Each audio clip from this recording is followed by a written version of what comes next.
liberation from the material conditions.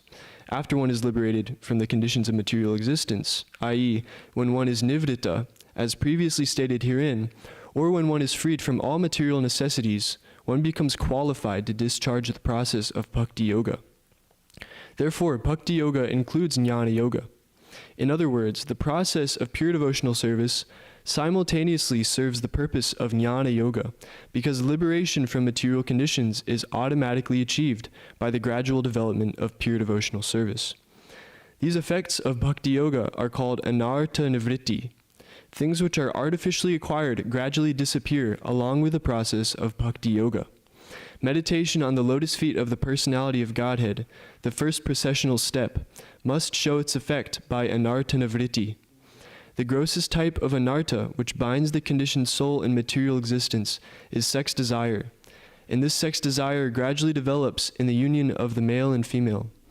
When the male and female are united, the sex desire is further aggravated by the accumulation of buildings, children, friends, relatives, and wealth. When all these are acquired, the conditioned soul becomes overwhelmed by such entanglements, and the false sense of egoism or the sense of myself and mine becomes prominent. And the sex desire expands to various political, social, altruistic, philanthropic, and many other unwanted engagements, resembling the foam of the sea waves, which becomes very prominent at one time and at the next moment vanishes as quickly as a cloud in the sky. The conditioned soul is encircled by such products, as well as products of sex desire, and therefore bhakti yoga leads to gradual evaporation of the sex desire, which is summarized in 3 headings, namely profit, adoration, and distinction. All conditioned souls are mad after these different forms of sex desire, and one shall see for himself how much he has been freed from such material hankerings, based primarily on the sex desire. As a person feels his hunger satisfied after eating such a morsel of foodstuff, he must similarly be able to see the degree to which he has been freed from sex desire. The sex desire is diminished along with its various forms by the process of bhakti yoga, because bhakti yoga automatically, by the grace of the Lord, effectively results in knowledge and renunciation, even if the devotee is not materially very well educated. Knowledge means knowing things as they are, and if by deliberation it is found that there are things which are at all unnecessary, naturally the person who has acquired knowledge leaves aside such unwanted things. When the conditioned soul finds by culture of knowledge that material necessities are unwanted things, he becomes detached from such unwanted things. This stage of knowledge is called vairagya, or detachment from unwanted things. We have previously discussed that the transcendentalist is required to be self-sufficient and should not beg from the rich blind persons to fulfill the bare necessities of life. Shukadev Goswami has suggested some alternatives for the bare necessities of life, namely the problem of eating, sleeping, and shelter, but he has not suggested any alternative for sex satisfaction. One who has the sex desire still within him should not at all try to accept the renounced order of life. For one who has not attained to this stage, there is no question of a renounced order of life. So by the gradual process of devotional service, under the guidance of a proper spiritual master, and following the principles of the Bhagavatam, one must be able to at least control the gross sex desire before one accepts the renounced order of life factually.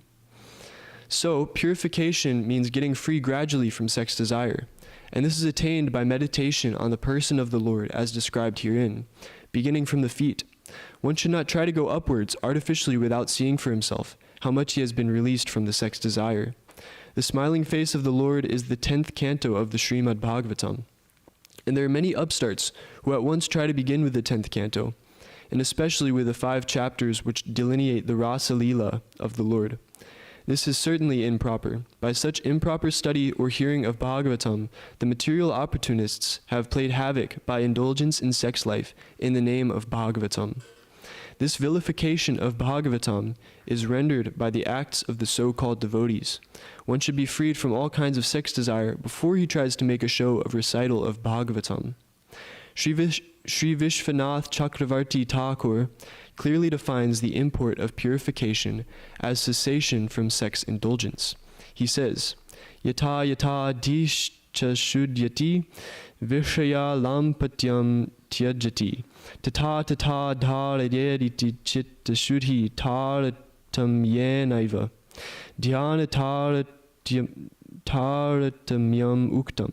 And as one gets free from the intoxication of sex indulgence by purification of intelligence, one should step forward for the next meditation, or in other words, the progress of meditation on the different limbs of the transcendental body of the Lord should be enhanced in proportion to the progress of purification of the heart. The conclusion is that those who are still entrapped by sex indulgence should never progress to meditation above the feet of the Lord. Therefore, recital of Srimad Bhagavatam by them should be restricted to the first and second cantos of the great literature. One must complete the purificatory process by assimilating the contents of the first 9 cantos. Then one should be admitted into the realm of the 10th canto of Srimad Bhagavatam. Om Jnanatmirandasya Jnananjana Shalakaya Chakshurun Militam Yena Tasmai Shri Guruve Namaha Shri Chaitanya Manobhishtam Stapitam Yena Bhutale Svayam Rupa Gadamahyam Dadati Svapadantikam Vandeham Shri Guru Shiyataf Parikamalam Shri Gurun Vaishnavamscha Shri Rupam Sagrajatam Sahagana Raguna Tanvitam Tam Sajivam Sadvaitam Savadutam Parijana Sahitam Krishna Chaitanya Devam Shri Radha Krishna Padan Sahagana Lalita Shri Vishakam Vitamscha He Krishna Karuna Sindho Dinabandho Jagapate Gopesha Gopika Kanta Radha Kanta Namostate Tapta Kanchana Gaurangi Radhe Vrindavaneshvari Vrishabhanu Sute Devi Pranamami Hari Priye Vancha Kalpa Tiribhyascha Kripasantu Bhyevacha Patitanam Pavanepyo Vaishnavepyo Namo Namaha Nama Om Vishnu Padaya Krishna Prishtaya Bhutale Srimate Bhaktivedanta Bhaktivikasa Swaminiti Namane Nama Om Vishnu Padaya Krishna Prishtaya Bhutale Srimate Bhaktivedanta Swaminiti Namane Namaste Sarasvate Deve Gauravani Pracharine Nirvishesha Shrinivari Paschati Deshatarine Jaya Shri Krishna Chaitanya Prabhu Nityananda Shri Advaita Gadadhara Shri Vasari Gaura Bhakta Vrinda Ugram Viram Mahavishnum Jvalantam Sarvatomukam Risimham Vishnam Bhadram Mrityum Mrityam Namamyaham Hare Krishna, Krishna Krishna, Hare Hare Hare Rama, Rama Rama, Hare Hare. So,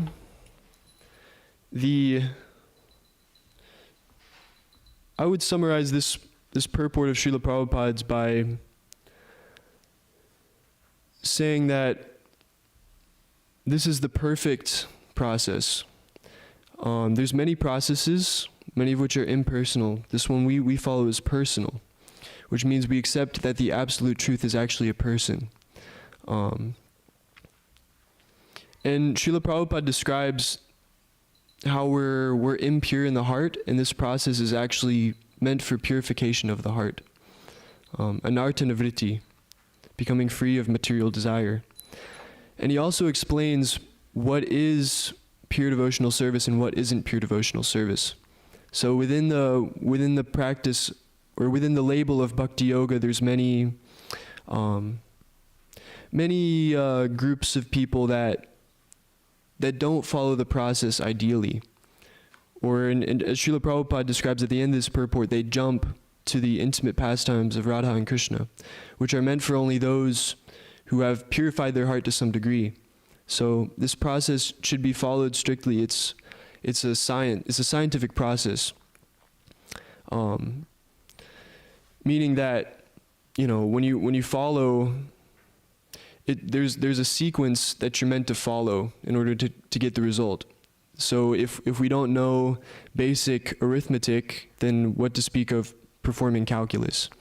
If we try to perform or say like there's people are going to outer space in a rocket ship, right? The people that design that rocket ship, they have to be very expert. And if they're not, if they only know basic arithmetic or not even that, then when they build a space rocket and send people up into space, it could result in a disaster.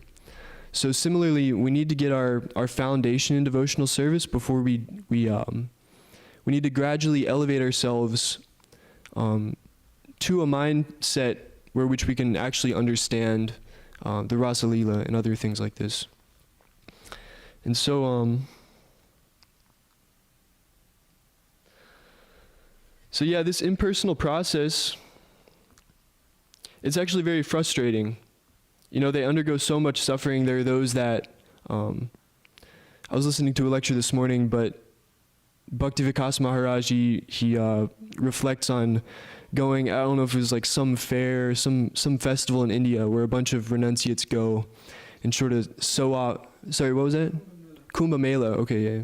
They go and sort of show off their renunciation. Just kind of a contradiction right there. Showing off one's renunciation. Renunciation means detached from materiality.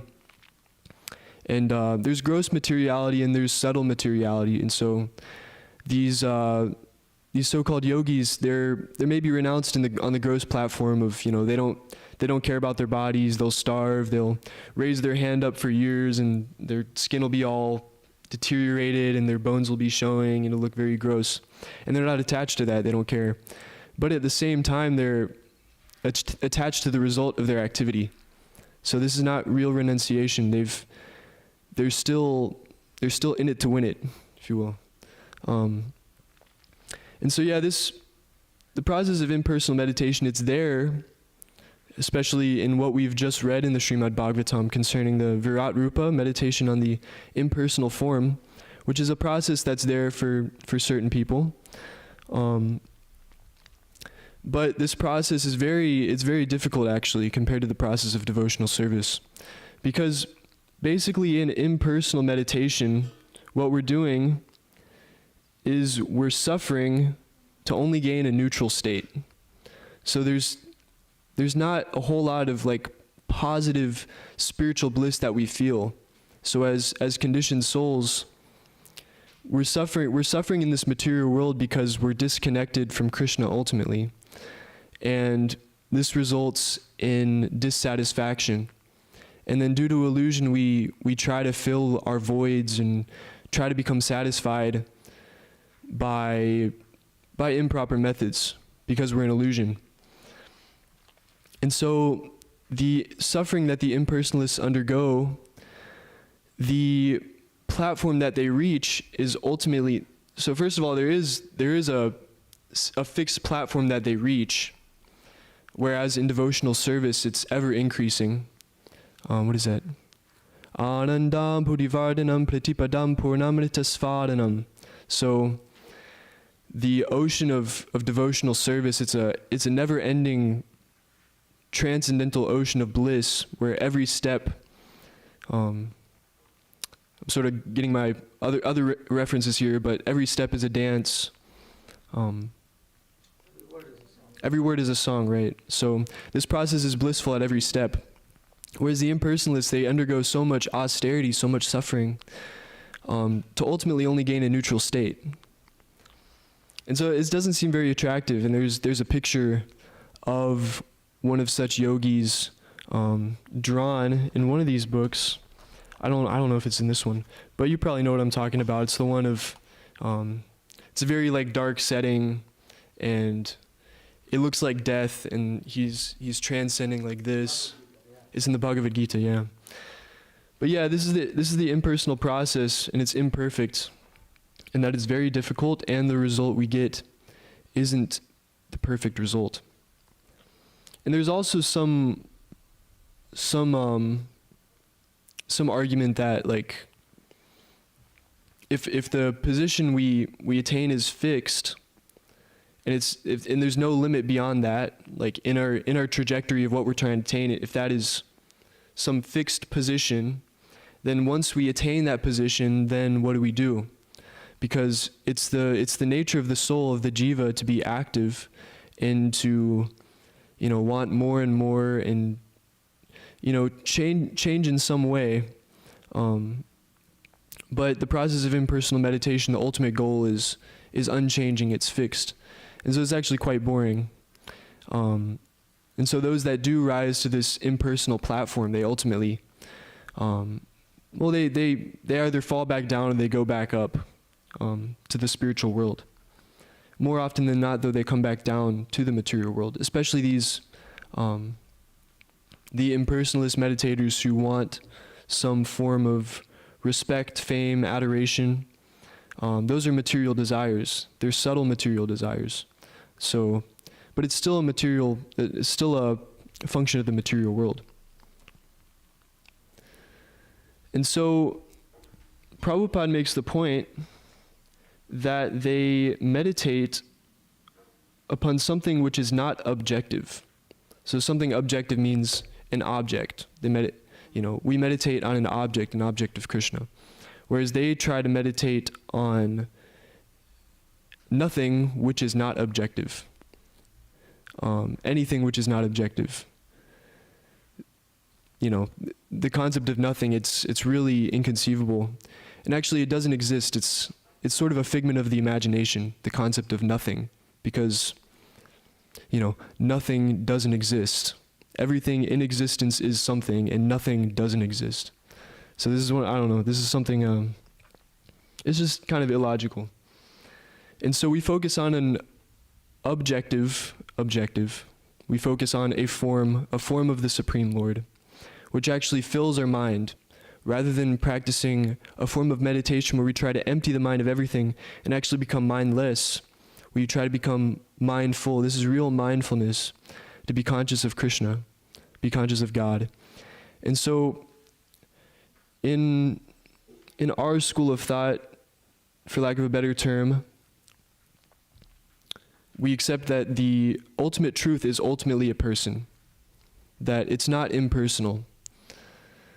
And some logic to support this is that we are persons, we're emanating from the absolute truth, right? We're defining the absolute truth as the origin of existence, the very fundamental thing in reality. And we are persons, therefore our source must also have that quality. Otherwise, there would be no question of, something just coming out of nowhere. Theoretically, the Supreme Lord can create something out of nowhere, but even then, that desire is dormant in him. All the the Supreme Lord, he possesses all the ingredients to create whatever he wants. And so, the point is that we're persons, and therefore, our origin must also be personal.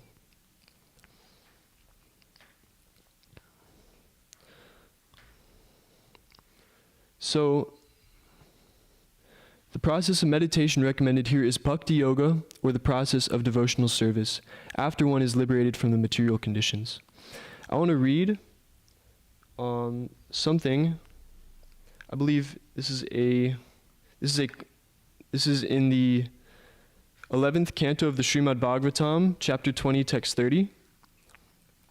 Advanced devotional service automatically awards one liberation from material bondage, as confirmed by Lord Kapila. Jarayatya shuya kosham nigirnam analo yata. Bhakti, or devotional service, dissolves the subtle body of the living entity without separate effort, just as fire in the stomach digests all that we eat. So the process of bhakti yoga, it's all-encompassing. So one may be seeking liberation, one may be seeking knowledge, one may be seeking joy, one may be seeking practically anything. It's found in the realm of devotional service. Because all activities ultimately come from Krishna, and all activities are meant to be engaged back to Krishna. Because Krishna creates everything for his enjoyment. Srila Prabhupada states in his purport to this verse, in the purport of 325.33, a devotee does not have to try separately to attain liberation. That very service to the Supreme Personality of Godhead is the process of liberation, because to engage oneself in the service of the Lord is to liberate oneself from material entanglement. Sri Bilvamangala Thakur explained this position very nicely.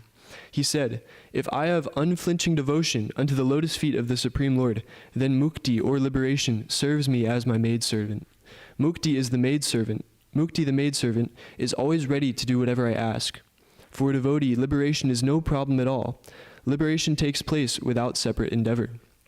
So interesting. Liberation is the devotee's maidservant. Now a devotee, he doesn't necessarily feel this way. It's sort of, Bilvamangala Thakur, he states this in the mood of matter of fact because he's a devotee. But a devotee doesn't think he's superior in any respect, besides from an objective stance. But deep down he feels that he's always fallen. We see this in Bhaktivinoda Thakur's mood. in all of his songs that he wrote. And so Mukti, the maidservant, is ready to do whatever the devotee asks. And so this is because, what is liberation? It is a byproduct of material entanglement. So without material entanglement, there's no question of liberation. So the material energy is subordinate to the Lord. The Lord is the Supreme Personality of Godhead, the absolute truth. And therefore everything emanates from Him. Also, material nature emanates from Him. And so by the grace of the Lord only, we can come out of our entanglement. Ganganath Prabhu, he gave this example that I really liked. He said that he was at his friend's house, and his friend had like this big dog, like a German shepherd or something. And he was vicious. He was snarling at him, trying to bite him. And Ganganath Prabhu was saying he was like scared of this dog. But as soon as his master came, as soon as Ganganath Prabhu's friend came at that time, then the dog, he calmed down. But if his friend wasn't there, then the dog might attack Ganga. So this reflects the point that the material nature, it's very vicious, and we don't stand a chance against it. But the material nature does not stand a chance against Krishna, because the material world, it's finite, it's limited, and Krishna is unlimited. We can't even comprehend how infinitely greater Krishna is. Now, it is said that the material world is 1/4 of the creation, and the spiritual world is 3/4. So this seems like it would set some sort of limit, right? If we're talking about like set quantities, there must be like a set quantity of material energy and a set quantity of spiritual energy, but it's all practically unlimited. One way to interpret this is that the prevalence of the spiritual world, it's 3/4 prevalent, and the material world is 1/4 prevalent. The spiritual world's obviously unlimited, but in this way it's prevalent. And so we can gain salvation, we can gain liberation from this material world simply by surrendering to the Supreme Personality of Godhead. And that's the simplest method. There's also other methods to attain liberation mentioned in the Vedas, particularly the impersonal kind, merging into the Brahma Jyoti, etc. And these processes are there, and they're set in the scriptures as instructions for those to follow who are really seeking liberation. So these instructions are there, but the problem is that in this age we're very caught up in the mode of passion, which means that we start things and it's hard for us to finish them. That's the nature of the mode of passion. Like Brahma, he's predominantly in the mode of passion. He's the creator of the material world, the appointed creator. And so this process of liberation is there in the Vedas, and it's created by Krishna. It's a process created for some people to follow. But, we can bypass all those rules and regulations. There's still rules and regulations of devotional service. You can't just do anything and go back to Godhead. Such as engaging in the topics of the Rasa Leela out of a mundane sex desire. That certainly won't get you real liberation. But we can bypass all these rules and regulations of transcendental yoga by surrendering directly into the Supreme Personality of Godhead, such as when the president, he makes some laws for the citizens to follow, and if the citizens, if they follow those, say for instance, the citizen goes to jail, right? And there's a process by which he can gradually prove himself guilty and be released early. What's that called? Parole, right, parole. Yeah, so we can get parole if he has a good attitude and he does certain things, he volunteers. Right. But if he happens to have some meeting with the president who is above the law, huh? Yeah, exactly. He can get pardoned. Well, pardoned. Pardoned. Right, pardoned. Right. So basically he can be released from the jail by the favor of the person who is in control of the jail. So similarly, in this material world, we don't have to undergo all these difficult processes. We can simply surrender into the Supreme Personality of Godhead. And so,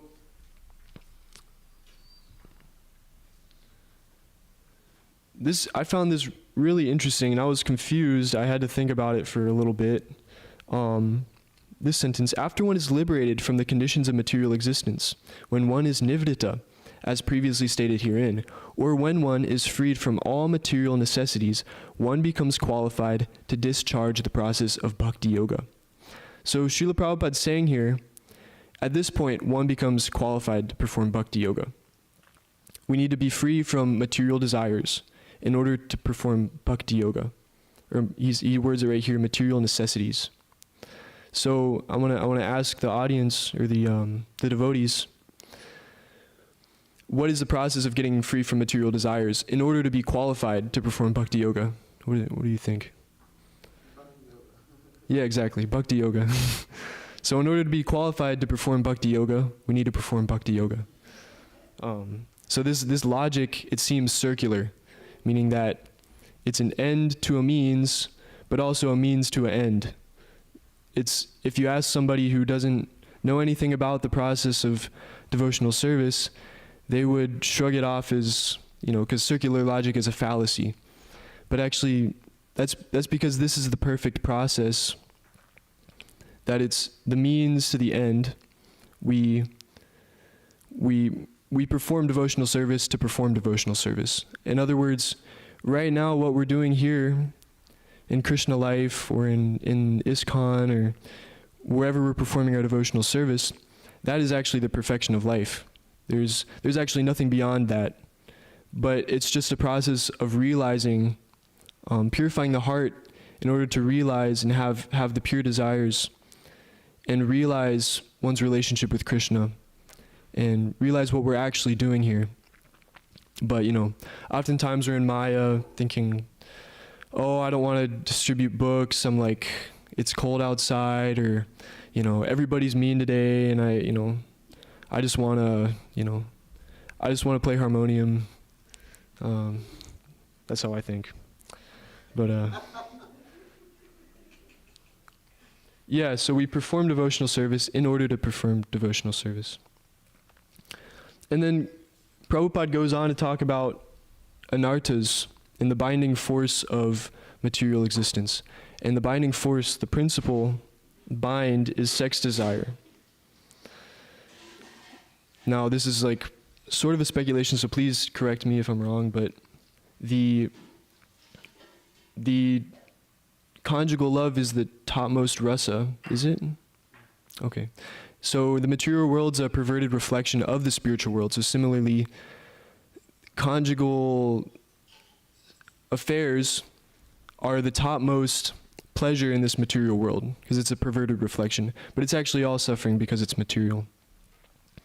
And so, yeah, this sex desire, it leads to material entanglement. And so, it talks about, when the male and female are united, the sex desire is further aggravated by the accumulation of buildings, children, friends, relatives, and wealth. This reminds me of a pastime with Srila Prabhupada. He just gave one of his disciples sannyas, and they were walking in some city, and he was telling his sannyas disciple, "Aren't women so beautiful?" And his disciple was like, "Is this a trick question? I just took sannyas, and Prabhupada's asking me this question." And then Prabhupada goes on to explain that because the allurements of the opposite sex, because they're so alluring, then all these buildings, everything came about. And so this is what Srila Prabhupada's describing, that sex desire is like the principal material attachment, and from that there are sub-attachments. But they're all more or less focused on sexual pleasure.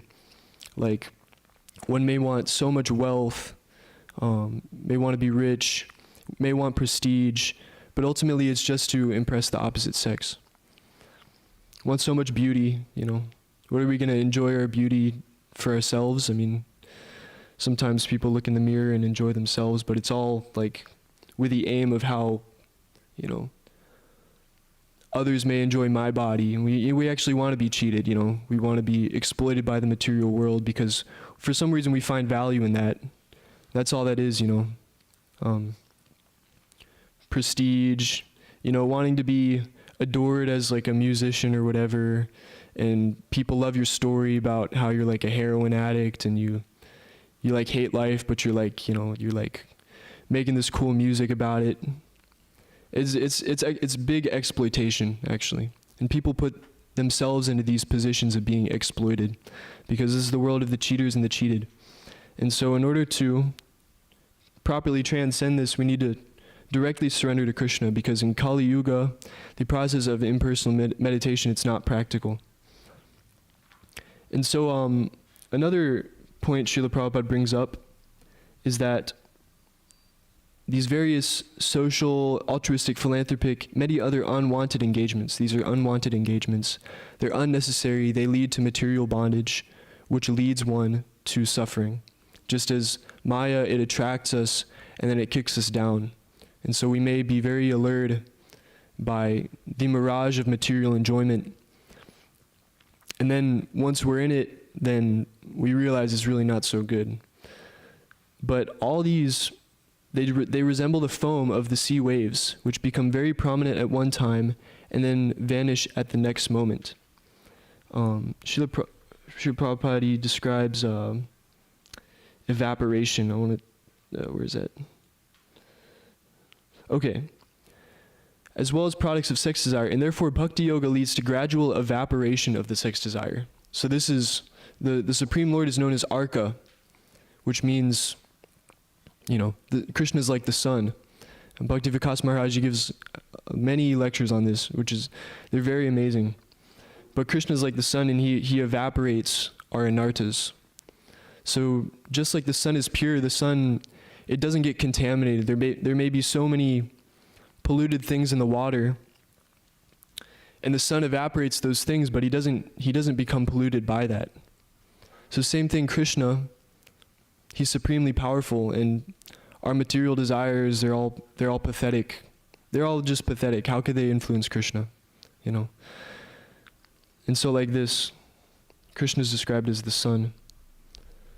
I'm at the end of time, but I'll just quickly go over these points about being in the renounced road of life, what's proper devotional service versus what's improper devotional service. Prabhupada describes how a renunciate, he doesn't beg from the rich people, the blind rich people. He puts it like that. Now, what we're doing here in book distribution, it may seem to contradict that we're begging from people to, you know, to support our temple, to buy our books, to support our movement. But in actuality, this isn't the proper attitude to have, to go out on books trying to beg some alms just so one can satisfy the necessities of life, just so one can eat, sleep, you know, support one's family, etc. But actually, our mindset on book distribution shouldn't be that of trying to get money and trying to support the temple and support the devotees. Actually, that's very nice, the desire to support the devotees. But ultimately, we're offering, by accepting people's donations and engaging all those donations in the service of the Lord in Srila Prabhupada's movement, we're actually offering people the opportunity to perform devotional service, which, as we talked about earlier, devotional service is the perfect process and the best thing found in this world, because it's not of this world. And so, when we go out on books and we ask for donations, we're actually giving people this opportunity. So that's the mindset that we should have when we're distributing books. So yeah, prematurely going to the Rasa Leela, we shouldn't do this. That's like a whole thing, and I don't have much time, so I'll accept any questions, comments, or corrections if anybody has any. Yes, Prabhu. I have a comment, quick one. In Bhagavad Gita, chapter 2, text 25, Krishna describes this soul. He says, avyaktoyam achintyoyam avikaryoyam uchyate tasmadena viditvainam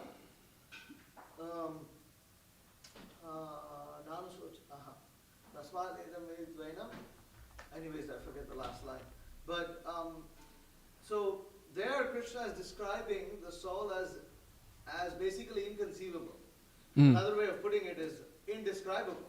Yeah. You know, it's interesting he says that after describing the soul for quite some verses. Right. And in the very same verse, he says, Tasmad enam viditvainam. By knowing this, by knowing that which cannot be known, You know it? you know, you should not lament. You know, Sorry. that's basically what Krishna is saying. But, well, the point is, you're right. By knowing what is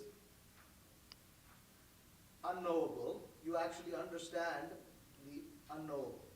Right. So, the Mayavadis, they like to, the impersonalists, they no, you cannot describe by words. You know, you cannot put characteristics. The soul it's so amazing, but you can't really describe it. But the Vaishnava Acharyas say, yes, you can describe it. You can describe how indescribable it is. And, you know, an example is, you cannot measure the ocean. But then, you know, to give some idea, you say, you see the distance of the Atlantic from this to this is like this. But if you were to measure the whole ocean, it's impossible, or something like that. That's a mundane example, because it's a limited sphere. But like the depth of the ocean, people don't really know how deep the ocean is because we haven't mapped the floor of the ocean. Right. You know? Yeah. So we don't know how deep the ocean is because they never mapped it. It's impossible to map it. But you can get some idea how impossible it is to map it by understanding what is the deepest so far. So that's how Krishna is explaining in Bhagavad Gita. Right. Yeah. The impersonalists, they make it all vague. They think that, see, you can't objectify something that cannot be objectified. But yes, you can, in the sense of describing how it is completely different to the objects of this world. Yeah, that's a good point. Yeah. Thank you. Yeah. Can I make one more point? Yes. Okay. Yeah, I'll make it quick, but this deals with that too, like how the absolute truth is indescribable, and just like the limitations of language, and the language we speak really actually affects our mind, our thoughts, how we view the world. Whatever culture we're born in, whatever language we speak, it actually affects the way we perceive the world. And so I was thinking, like, you know, reading like Dhanavir Goswami Maharaj, he has like some sort of seminar describing like the Vedic cosmology, like the layout of the universe. And I haven't studied it, so I don't know any clear examples, but it sounds really like wild, like really like far out, how like the planet is very inconceivable. Basically, I wish I had an example, but you know, our conception of planets is something completely different to the Vedic conception of planets. But when we think of planet, we think of, you know, some globe. We have like what do you call it? A globular concept. What is that word? A formula for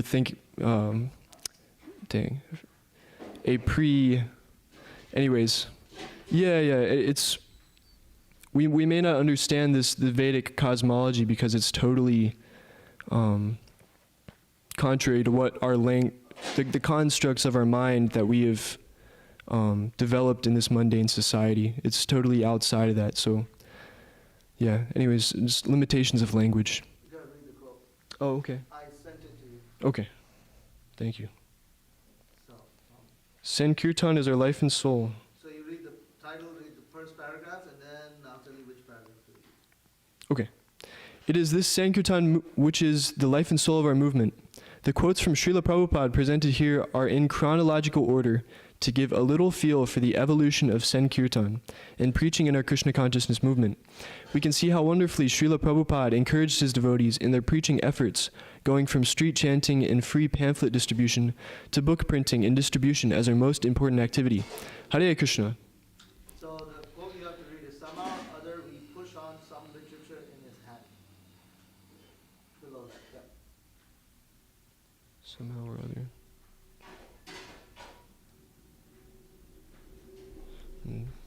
It's after the quote about street chanting. About street chanting. Okay, sorry, let me... It's in the beginning. It's not very beginning, but kind of... Okay. So still it is our duty to make all these misfortunate, unfortunate creatures fortunate. That is our mission. We therefore go on the street and chant. Although they say can't, we go on chanting. That is our business. And somehow or other we push on some literature in his hand. He is becoming fortunate.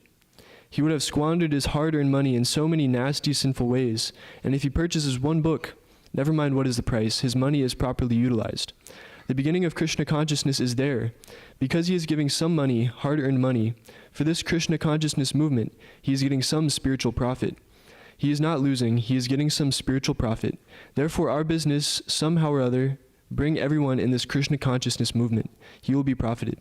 Lecture on Srimad Bhagavatam 1830 in Los Angeles on April 22nd, 1973.